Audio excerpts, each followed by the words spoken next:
Assalamu alaikum Nassima, comment tu vas? Wa alaykoum salam, Soumia. Ça va très bien, alhamdoulilah. Et toi? Ça va, alhamdoulilah. Et vous les enfants, comment allez-vous? Alhamdulillah. Bienvenue dans le jardin des histoires apaisantes. Ici, chaque histoire te guide avec sagesse et douceur. Écoute bien, l'histoire commence. Assalamu alaikum les enfants. Aujourd'hui, je vais vous raconter l'histoire d'un grand homme de l'islam. Son nom est Omar ibn al-Khattab. Et il est connu pour sa force, sa justice et son immense amour pour Allah. Mais ce n'est pas tout. Saviez-vous qu'on lui a aussi donné un surnom très spécial? Il est connu sous le nom d'Al-Farouq, ce qui signifie celui qui distingue le bien du mal. Préparez-vous à découvrir pourquoi et à vivre une aventure incroyable. Il y a très longtemps, à la Mecque, vivait un homme nommé Omar. Omar était un homme très fort et très respecté. Avant de devenir musulman, il n'aimait pas du tout la nouvelle religion prêchée par le prophète Mohammed sallallahu alayhi wa sallam. En fait, il était même en colère contre ceux qui la suivaient. Mais attendez un peu, vous allez voir ce qui va se passer.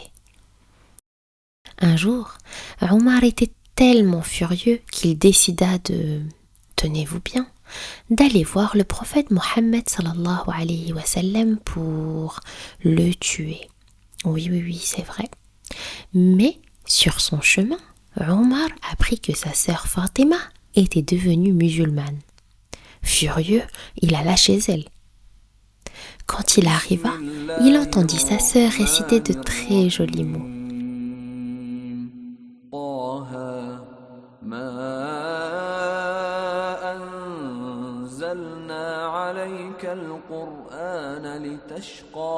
Ces mots étaient en fait des versets du Coran, le livre d'Allah. Omar les écouta attentivement et son cœur se remplit de douceur. Il demanda à sa sœur de lui montrer ce qu'elle lisait. Après avoir lu quelques versets, Omar sentit quelque chose de magique dans son cœur. Devinez quoi? Ce même jour, il décida de devenir musulman. Quelle transformation incroyable, n'est-ce pas? Après sa conversion, Omar ne resta pas discret. Oh non, pas du tout. Il était si courageux qu'il alla prier publiquement près de la Kaaba, là où les musulmans avaient peur d'aller. Avant, ils se cachaient parce qu'ils étaient souvent maltraités, mais grâce à Omar, ils se sentaient plus forts. C'est à ce moment-là que le prophète Mohammed sallallahu alayhi wa sallam lui donna le surnom de Al-Farouq, qui signifie celui qui distingue le bien du mal. Pourquoi ce nom?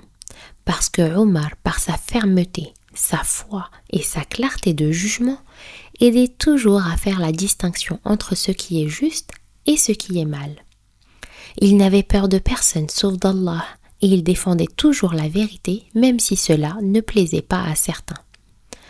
Un compagnon du prophète sallallahu alayhi wa sallam, Ibn Mas'ud, a même dit « Nous n'avons pas pu prier près de la Kaaba avant que Omar ne devienne musulman. » Imaginez à quel point il était courageux. Après la mort du premier calife Abu Bakr radiyallahu anhu, Omar devint le deuxième calife. Vous savez ce qu'est un calife? C'est quelqu'un qui dirige les musulmans après le prophète sallallahu alayhi wa sallam. Pendant son règne, l'empire musulman devint très grand. Ils conquirent la Perse, l'Égypte et bien d'autres endroits. Mais même avec tout ce pouvoir, Omar radiyallahu anhu était toujours juste.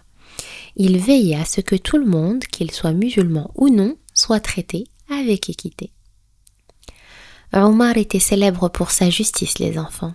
Vous savez, dans l'islam, la justice est très importante et Omar s'assurait toujours que chacun soit traité de façon équitable.